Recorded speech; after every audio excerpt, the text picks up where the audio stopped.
Welcome to DDL. I'm Justin. This is T. We're going to get into it. And welcome to Wellspring Wednesdays, everyone.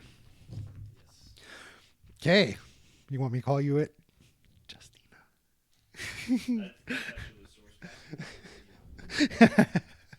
Hopefully that was low enough and the mic didn't pick it up, hopefully, yeah. So go ahead and tell them what we're doing today, bud.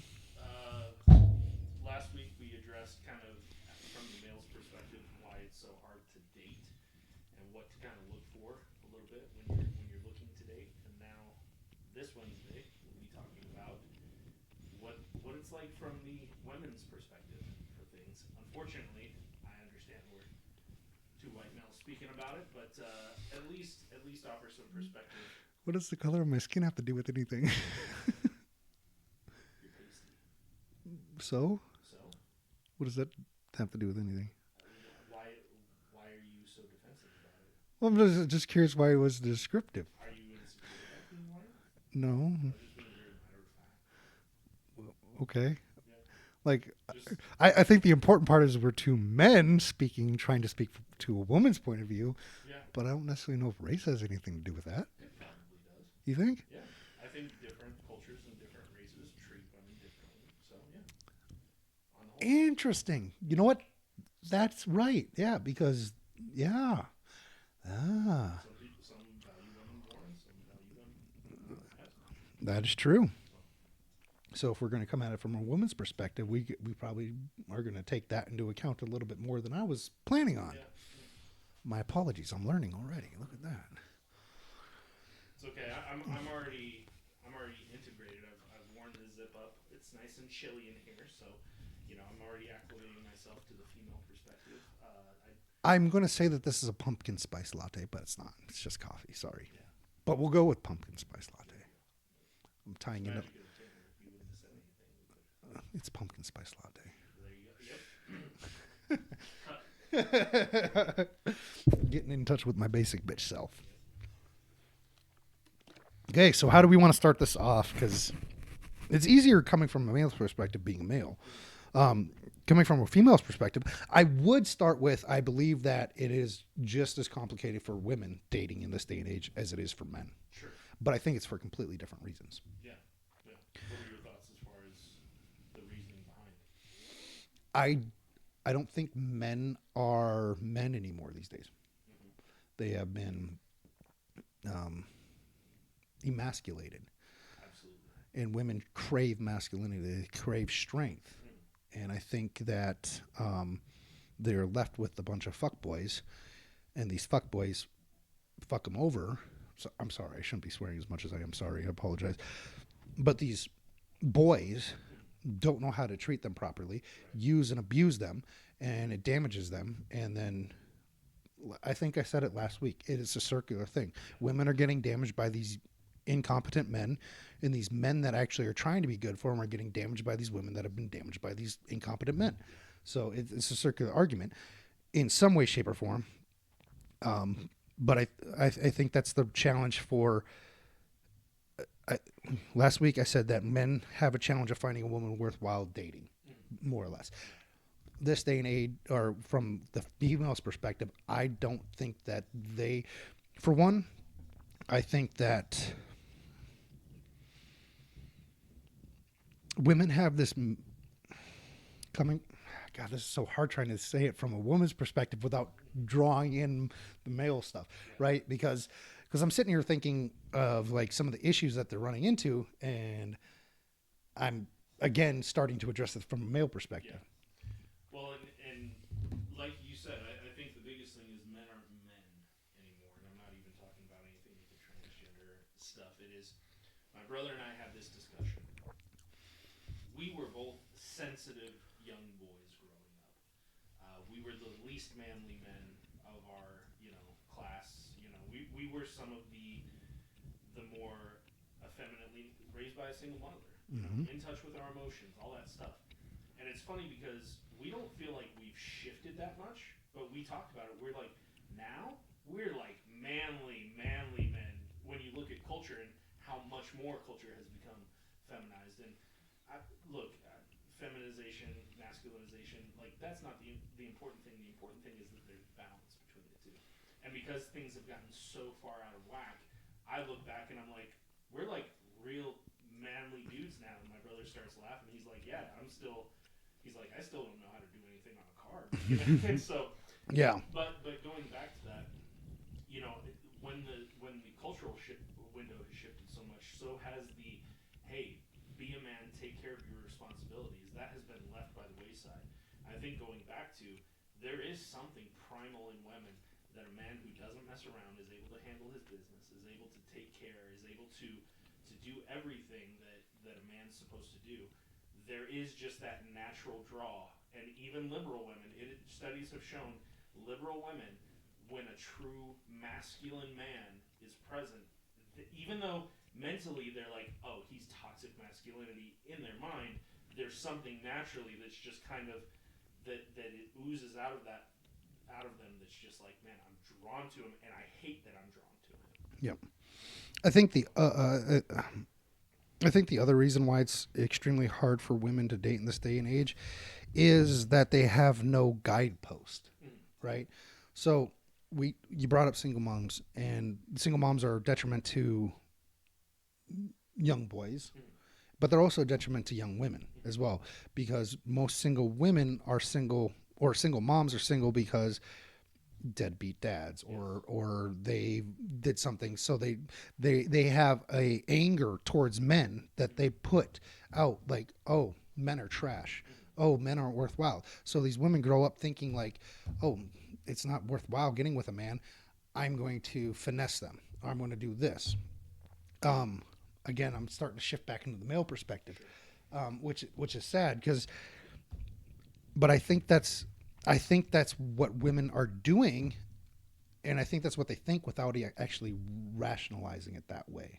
Well, and here's where I'll dive into specifically somebody that I'm talking to, girl from the Christian perspective. We were talking about. She asked, hey, how are you? The age you are, and still single, never married, and I kind of described some of those things, and she's like, okay, that makes sense. Then I asked her, I was like, so you're divorced? She said, yeah. And well, for how long? And it was quite a long period of time, several years. And to me, I went, okay, mentally, I'm like, she's a cute girl, she's Christian. This has to be a choice. This isn't something where, like, oh, I just can't find anybody. And so I asked her, I was like, so in your experience with dating men, how come you haven't found somebody that's compatible? And I said, are you kind of looking for men who aren't Christian? She said, no, I've exclusively tried to date Christian men. And some of the scandalous things that she told me, and I can't get into exact specifics, but this is something where somebody who, I don't care who you are, as a man, you should never do. It was something where if I were to see this guy on the street, and if I knew who he was, I'd probably punch him directly in the face. Because it's not just something that a Christian man shouldn't do, it's something any man shouldn't do. And I'll just and there was other examples she had where guys were very desperate and clingy, Christian guys. And then there was another example where she had a friend, and her friend was talking to a guy. Well, that guy slid into her DMs and was trying to meet up with her, and she's like, this is the best that Christian men have to offer." And she was just at a loss of like, you know what?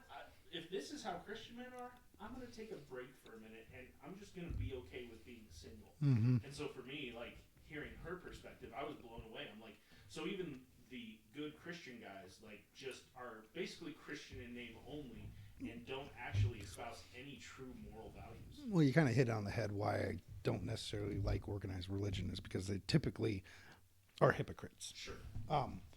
But we've had that. That's a completely different conversation. But you are bringing up. So I got divorced, and I started dating multiple women in multiple different cities, usually at the same time. And they were dating more or less just friends that with benefits. And I would be talking to them like, what are you looking for in a man? Like, whatever. And like, have you been dating? So, some of the similar stories, like, I'm just like, what? Like, really? Yeah. And I guess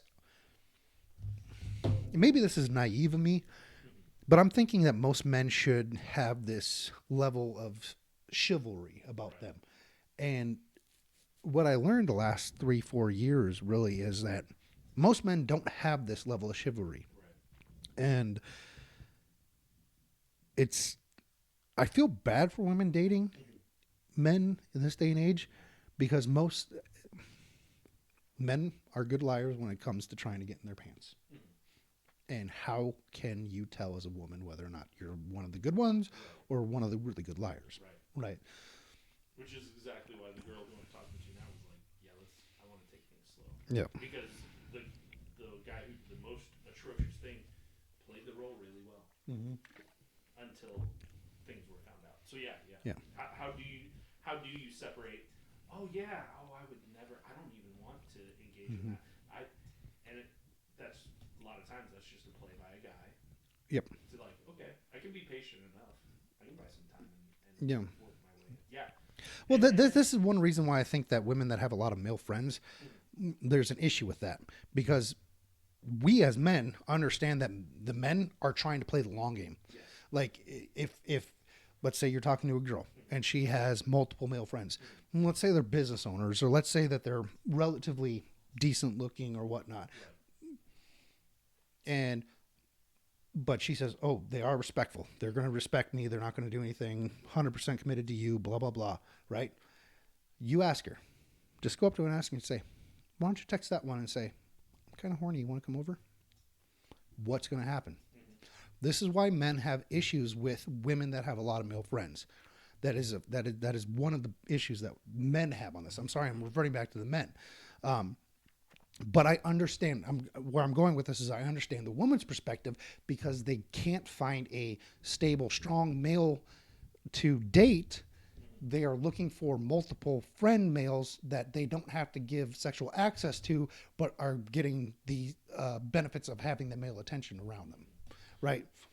But what I'm trying to say is there's a dichotomy here because men are not happy with a woman that has lots of male friends, but a woman wants a strong male but can't find one, so has to have a lot of strong men. So like again, it's that circular argument that we end up having, and again, we're opposites. We're supposed to complement each other. We're going for different things. We're looking for different things. Right. And again, I go back to there are several men who just realistically, what's the best word? Scandalous, like just trying to get in a woman's pants. And look, I behaved that way for years. I'm not proud of it, but I was part of the problem. I'm part of the reason.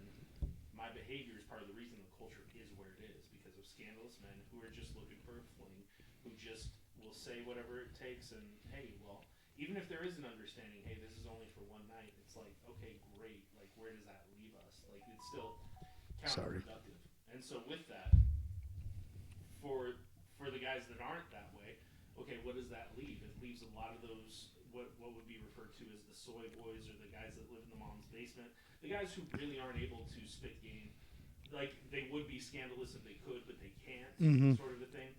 And look, there are good guys out there, but it's so hard to find a good guy out there. So as you said, how do you know? Hey, they're not playing me. But unfortunately, we talked about the raw attraction.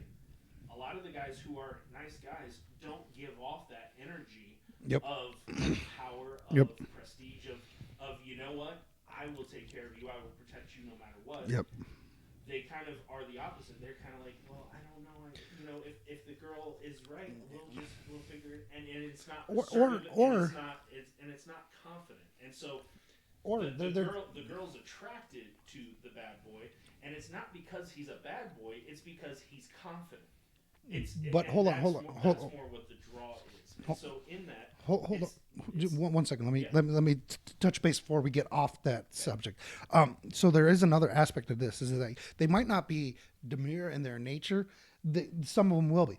Others of them will be like they have enough confidence to get the going, but they don't have enough confidence. They don't have enough masculinity to keep it going, right? And what I mean by that is like because they care, because they are nice guys, they're wanting to provide for you. They're wanting to protect you, and do all these things for you. But they also don't want to offend you or insult you or make you angry. And what that ends up doing is actually doing the opposite of what you're looking for. Well, that's where I was trying to get Sorry. into. No, you're good. I was trying to get into the side of both kind of guys they don't want. Is the guy rather that you're kind of hopping in with the kind of guy that they probably would want. But both sides of the guy that they don't want is the overly emotional, overly in touch, not confident, not assertive. But then the other side is okay. This guy's confident. He's assertive. He knows what he wants in life. He really goes for it.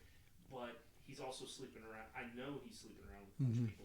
So wherein lies that balance? Where's that guy who does have some confidence but also cares? Who's that guy that I can depend on to protect me, but also won't be stepping out on me, and it isn't just trying to get into my pants. And ultimately, if you're having trouble finding that in the Christian church, oh my goodness, your chances out in the world, it really is like a landmine. You're taking a roll of the dice and going, I guess I hope this one works out. You know, that's difficult. Yeah. And then you brought up the different cultures and the different races and how some of them date and arranged marriages and stuff like that. Historically, since the beginning of time, women have always been more of a protected creature. They are the protected sex, or historically have been. In this day and age, it's I would argue that they're more of the dominant sex now. But it is an interesting thought process to go through on what they would have to go through in order, like, if you're in an arranged marriage, can you push back against your culture? Is there something to be said for arranged marriages? I don't know. That's not a culture I'm necessarily very familiar with. Well, I did hear this. I did hear it broken down by Ben Shapiro, oddly enough. But he said, I think we're almost like the fear of missing out. We're almost paralyzed by how much choice we have in the matter. Whereas, two families in Israeli culture typically would, families that are friendly with one another. Hey, you know what your son likes. You know what he's looking for in a mate. Hey, you know what your daughter wants. You know what she's looking for in a mate. And both families, instead of pushing who they want, would, all right, I'm looking for the best interest of my son or my daughter. And you know what? You already have the same belief system. We already have the same cultural values. So it's nice and easy. Let's just bring them together. And it's funny because I used to laugh at it like, oh man, that's awful. But paralysis by analysis, I think there's some times where I look at it, and some of the dumb reasons that I've broken up with women, it's almost like when your culture is marry young and stay together, it almost prevents you from breaking up for stupid, silly reasons, and it kind of holds you to this standard and perspective of, hey, let's value this, and yeah, your parents chose it for you, but they had your best interest at heart, so. And that's how they got married. That's how your grandparents got married. And it's like when it's culturally normal, it seems oppressive at first, but it's almost like this is just one less thing you're going to have to worry about. Yeah, because your family's looking out for you. Yeah, and I actually get the appeal of it now, whereas before I would be more mocking of it. So I think from a male's perspective, I get the appeal. I don't know if I could, like, if I were a woman in Western society, don't think I could ever see that. Because women, well, in Western society, way different. Yeah. But that's kind of telling though that a Western man could understand the appeal of that, but a Western woman, I don't think could ever understand that appeal. I think they could because of the security that's involved. I think there's some security there as well. It just depends. I think it depends on the woman inside the Western culture. Like, depending on, I think there's some, is she more conservative leading? I think if she was more conservative leading, I could see her understanding that. But I don't think a feminist would ever buy into that. You can say that too, but I go back to, what are men in Western society like? We're a lot more unhinged. We're a lot less faithful. We're a lot more likely. And you think more unfaithful? Yeah. I don't think it matters culturally. I think it does. when you have cultural shame around sleeping outside of marriage, I think that's huge. Okay. We have lost that. Not only that, we almost encourage it. Yeah, we do. So that's where I would say, and look, I don't know about it. Probably the biggest determining factor for a woman would be abuse rates. And again, I don't know whether an arranged marriage culture or this Western culture would be higher or lower. I think no matter what, if you have a guy who's likely to do that and has seen it, has seen their father do it, they're very likely to repeat the behavior.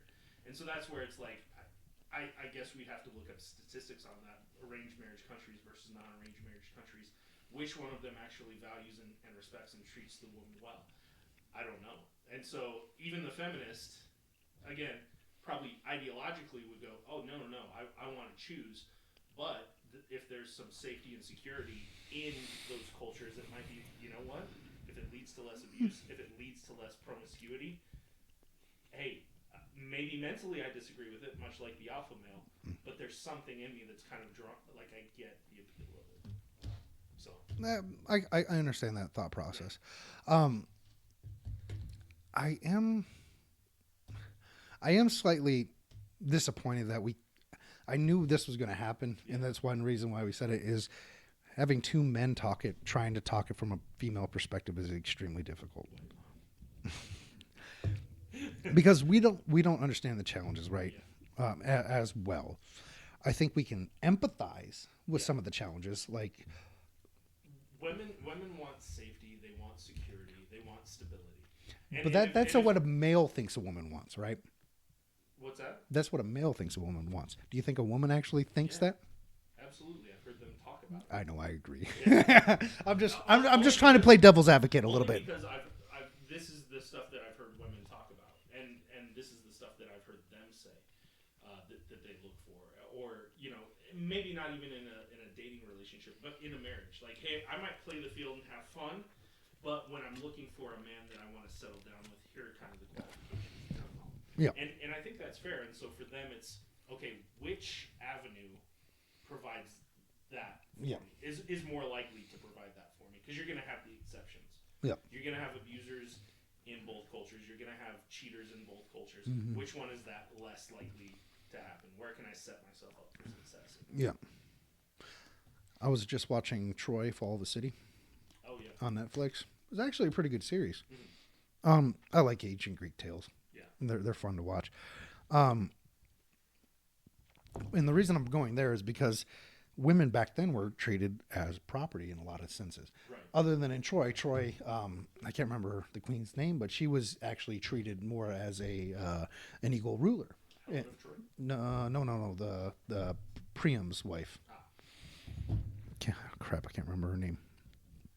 And I'm just like, I got to thinking about it. I'm just like, I don't know if that's historically accurate. I think it might have been more of a artist interpretation or influence, but I thought it was an excellent way to contrast the two. Right. Because when the Greeks would capture and what they were doing, I'm just like, yep, that occurred. And I think no matter what, we do know that overall, even though men are terrible and can be scandalous, things are a lot safer now than they were 2,000 years ago. Oh, 100%. 100%. Way safer. If we were living 2,000 years ago, there would not be, I don't believe there would be a feminist movement. Right. They would be 100% like, hey, who's the best who can protect me? Right. And again, it goes back to, how did we get here? Well, Christian morals and ethics gave women the equal footing of, hey, you're equal value. And so it's funny that a lot of feminists would kind of spit in the face of Christianity, but Christianity is the backbone to why you're at where you're at, why the right to vote came about, why all of these things are here. And all those Christian males, and it's like, I understand your vitriol, it's the patriarch. But also, the patriarchy, but also you're not here without several hundred years of that being instilled into people. Mm-hmm. Before that, you were property. Before that, you were treated like literally. You could do well. What happened? Well, I don't have to explain it to you. You got a new wife. Yeah. Like legitimate. Like, yep. You would be forgotten to history. Yeah.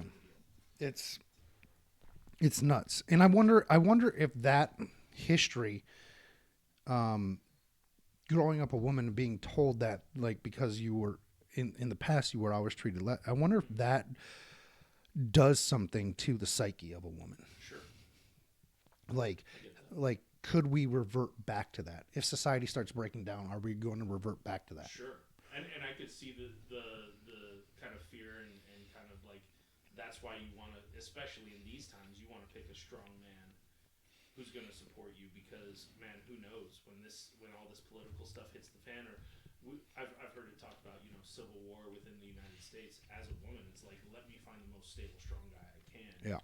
To hedge my bets against something like that. Interesting. It's But interesting. Yeah, weakness. I go back to. Let's go back to the male perspective. Weaknesses in men is why we're at where we're at, no matter what.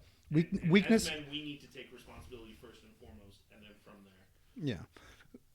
If we're swapping back to the male perspective, it's extremely hard for men to date because of male weakness. Sure. Swapping back to the woman's perspective, it is extremely hard for women to date because of male weakness. Absolutely. Like, I think we're pinpointing the issue. Yeah. It's the weak, feminized men that are the issue. Right. And, well, you don't understand. My dad was mean to me, and yeah, so was mine. Cool. Now it's time for you to grow up, to get over your feelings, to get over yourself, and to grow up and be a man for the next generation. And unfortunately, it took me way too long to figure that out. I took way too long feeling sorry for myself and making excuses for myself. No, we as men, we don't have that excuse. You don't understand my perspective. Grow up and get over it. Yeah. You're a man. Act like one. I need to stop wearing this shirt. It's way too big. I'm drowning in it. Well, I've lost so much weight. I have an updated wardrobe, but I don't have it on today. Yeah, my shirts are fitting like way too tight, so it's kind of, it's a lot of the muscle growth and stuff. So not a big deal. I'm sorry, what were we talking about? Well, we are running this one short because we knew it was going to be a struggle trying to do this. Yeah, sorry, ladies. I don't even know if the ladies watch, but if you do, let us know kind of your concerns, and we are trying to get the female perspective on some of this as well. So if you would like to contribute in, let us know. But yeah, we kind of want to cover both sides of the topic. Actually, that's actually a good shout out. If there's any women watching and you guys are in the area, reach out to us. Maybe come on the show and actually have a conversation with us. Well, I'm not trying to be like fresh and fit and like dog on you. I want to be Justin and T and have a conversation to enhance the betterment of society for men and women. Yeah, and look, there's stuff that we can even learn as well. So, or 100%. Get a new perspective. Like I have my perspectives. My special lady friend has her perspectives. We don't see eye to eye on everything. The biggest thing I think we do is respect each other and communicate. That's the most important thing is, you don't have to agree with everyone, but you at least should be respectful of your partner. Oh, you don't have to agree on everything? No, I don't think you and I agree on everything. Well, I know we don't agree on everything. I disagree.